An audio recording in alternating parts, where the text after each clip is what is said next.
With its latest Apple TV, the first update in 3.5 years, Apple is embracing the idea that the channel is dead and the future of TV is apps. This is the new Apple TV. The new Apple TV features brand new hardware, a fantastic new remote control, a spanking new interface, all powered by a brand new operating system called tvOS, which is based off of iOS. The new Apple TV is focused on bringing the best parts of the iPhone and the iPad to the biggest screen in the house. So, how did they do?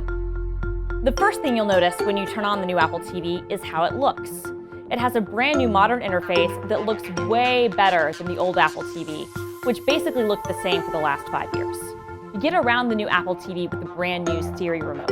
The Siri remote is a little bit larger than the old remote, so it shouldn't get lost in couch cushions quite as easily.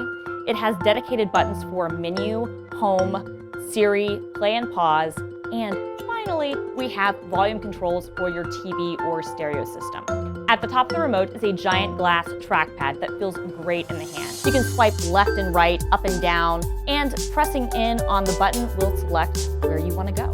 The remote is Bluetooth, so you don't have to have direct line of sight with the Apple TV, and it charges using a lightning cable. It should last about 3 months. You can also navigate around the Apple TV with the help of Siri. Simply press the Siri button on the remote and speak commands. Show me the Friends episode with Julia Roberts. You can even ask Siri for recommendations for a TV show or ask to see all the movies from a certain actor or director. You can say things like, open Netflix, open Hulu, go to a game, go to a movie. You can even search for sports scores and for the weather.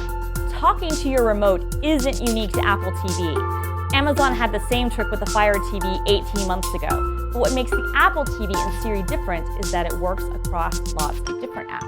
Universal search solves one of the biggest pain points in the modern TV ecosystem. You know a movie or TV show, you know you subscribe to a service, but you don't know where it's playing. It's a pain, it's annoying, and with Apple TV, you don't have to do that. You can just speak or search and find out where it is everywhere. You can also listen to tunes on Apple Music, and you can play games and browse apps. Although we wouldn't go as far as to call the Apple TV a bona fide gaming console. I mean, look, this is not going to replace your Xbox One or PS4. The 64-bit processor inside the Apple TV means the graphics look really good and the experience is better than you might expect. Apple is betting big that innovation on the Apple TV is going to come from apps. So it's really important that developers care about this platform. We know the developers are already really excited about bringing their apps and games to the Apple TV. Hopefully, it'll pay off in the long run. At $150 for the 32GB version and $200 for the 64GB version, the Apple TV isn't as cheap as the Chromecast or even the new Roku, but there's a lot of power under the hood. I wish that it was easier to enter in text on the Apple TV and that Amazon made an app, but 95% of all the video I want is on the Apple TV, plus I have apps and games and a hot new interface.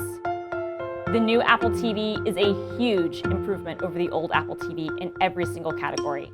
If you're already in the Apple ecosystem, you definitely want to check it out.